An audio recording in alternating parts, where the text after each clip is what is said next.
way I think about the 17th century is the century begins with the region that is the Chesapeake as a region dominated by Indians, by Native Americans, their cultures, their peoples, their languages, their religions. And by the end of the 17th century, that same region is no longer dominated by Native Americans, although they still play a profoundly important role. They're still powerful, but they aren't dominant. The dominance has been shifted to the colonists, who now control, especially the coastal strip of this region.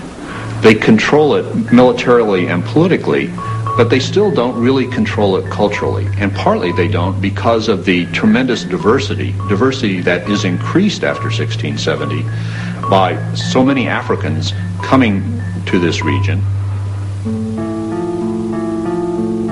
In Carolina, African slaves formed a majority of the colony's population almost from the first. But in the Chesapeake region, the institution of slavery grew more gradually. In the early period, certainly in Virginia, there were both whites and blacks in the field, and they were normally, probably in most cases, treated more or less the same in terms of the working day. It was with the shift from white indentured servants to African labor and the shift in Virginia in the 17th century from white to black that there in many ways was a conscious decision to use race as a dividing line. Bacon's rebellion served as a moment of political transition, after which social divisions were more clearly delineated along racial lines. Although white indentured servants were exploited, sometimes ruthlessly, there were some aspects of slavery that they were spared.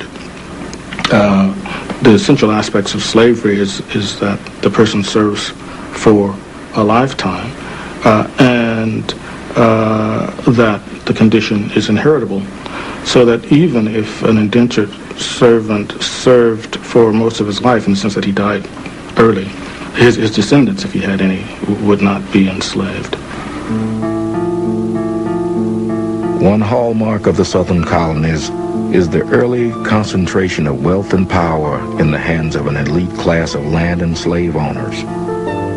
Staple crops, forced labor, and the emergence of a rigid racial hierarchy came to characterize the South in the early years of English settlement on the continent. Ownership is very important, and all the colonies that succeed operate on this basis, that people who come get land, at least in the first generation. But ownership also is a double-edged sword, because it's also then extended to ownership of labor. It's exactly the same principle, I think.